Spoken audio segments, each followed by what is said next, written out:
Hallo zu einer weiteren Folge von Frag den Stefan. Unsere Praxisfolgen machen wir jetzt das zweite Mal. Frag den Stefan, das sind Fragen von euch an mich, die euch interessieren, über Reptilien, über Haltung, über meine private Dinge oder private Reptiliendinge, denke ich mal hauptsächlich. Da machen wir heute die zweite Folge. Der Marc Ruppel fragt unter anderem, wie sieht es denn beim guten Stefan zu Hause aus? Also was und wie viele Tiere hält er dort?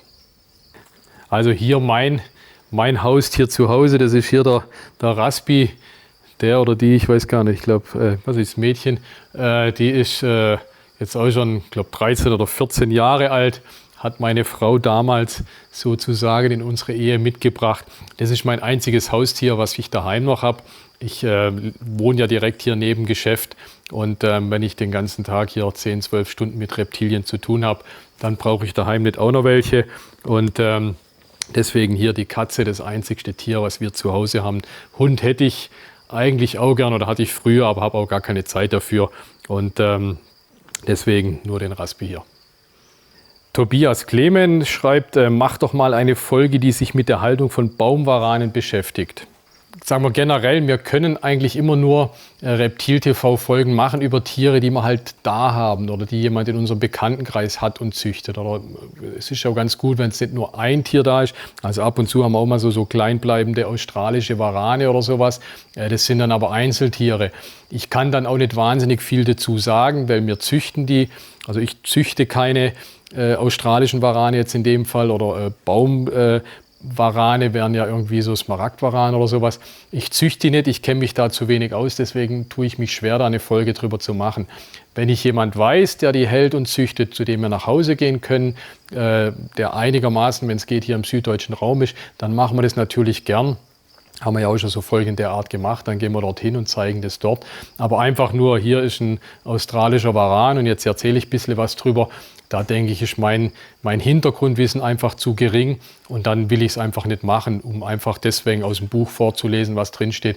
Das finde ich gleich ein bisschen zu wenig für eine Folge. Der Benny Weiß fragt, Moos im Terrarium, Schwierigkeitsgrade und Anbaumöglichkeiten.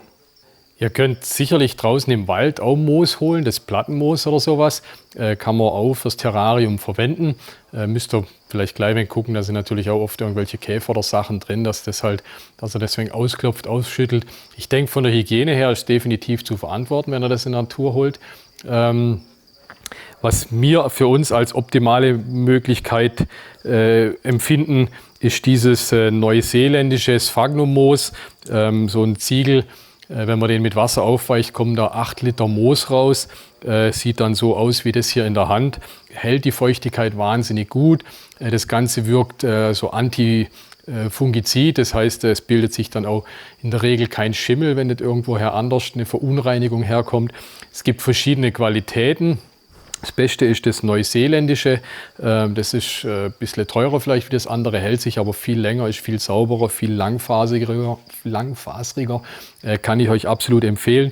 Meiner Meinung nach Moos für die Terraristik absolute Grundausstattung, sage ich ja immer wieder. Einfach damit wir die Luftfeuchtigkeit im Terrarium hinkriegen, damit wir ein feuchtes Versteck hinkriegen. Und deswegen empfehle ich euch, verwendet Moos. Wie gesagt, das Gekaufte. Oder wieder der Benny fragt, Anbaumöglichkeiten, also anbauen selber, glaube ich, kann man nicht, aber ihr könnt es draußen in der Natur suchen und nehmen, funktioniert sicherlich auch. Der Peter Michael Bala fragt, mich würde interessieren, was, wenn frisch geschlüpfte Körner dann selbst nach Wochen und wenn man ihnen das Futter ins Maul legt, nicht fressen wollen. Ich habe hier einfach mal zum Zeigen, was das für kleine Würstchen sind, so eine frische Kornader, beziehungsweise die hat jetzt auch schon 4, 5 Mal gefressen, die ist schon gleich ein bisschen gewachsen. Der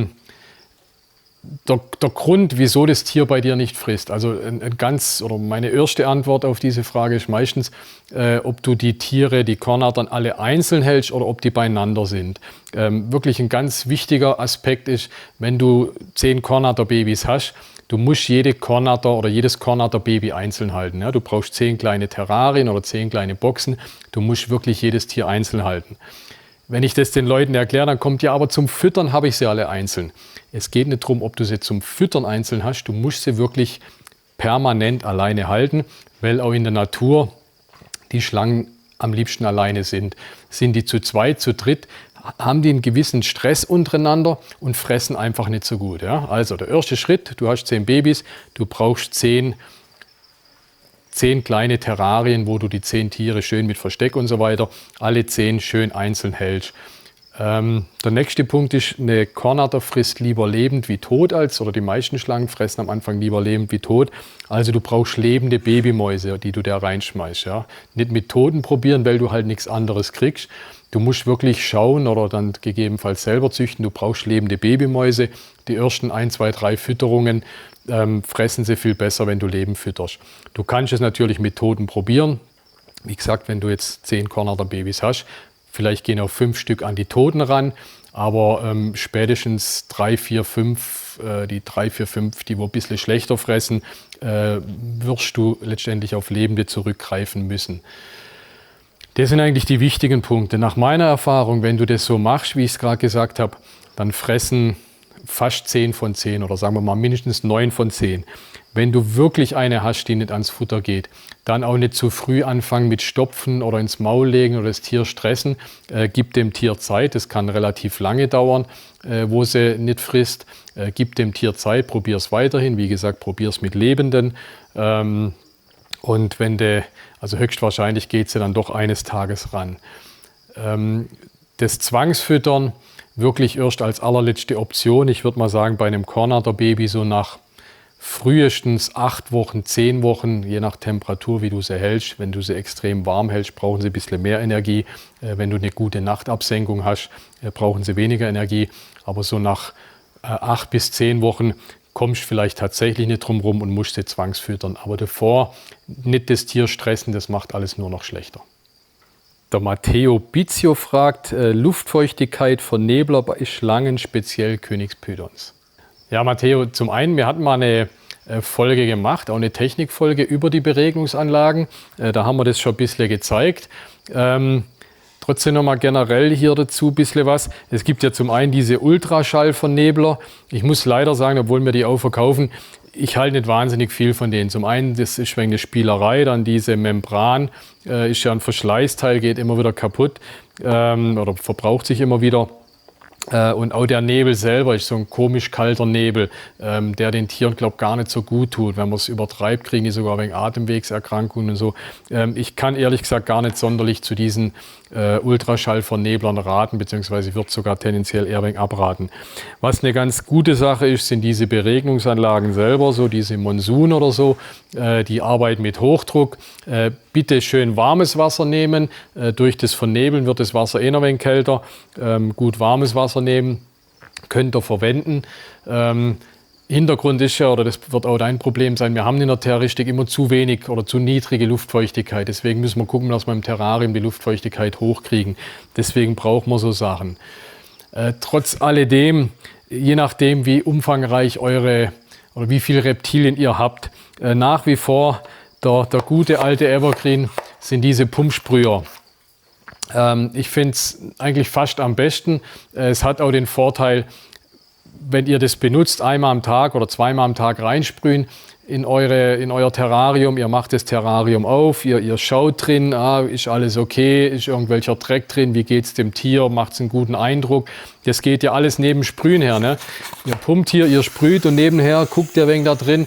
Und dieses tägliche Gucken ist natürlich auch eine tolle oder eine super Sache. Da seht ihr sofort, wenn was nicht in Ordnung ist. Verwendet ihr so eine elektrische Geschichte und das Ding läuft und ihr seid ganz woanders, dann seht ihr nicht, was bei euch im Terrarium los ist. Deswegen bin ich nach wie vor ein Fan von diesen Pumpsprühern und würde, wenn der Umfang an euren Terrarientieren es zulässt, würde ich euch tatsächlich zu der guten alten Handarbeit raten.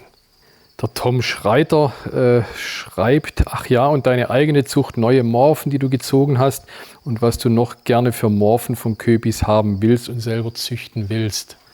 Ja, Tom, also hier 2 Highlights für mich, oder beziehungsweise ich wiederhole mich auch, ich bin ein absoluter Krabbel, Highway Super Krabbel Fan.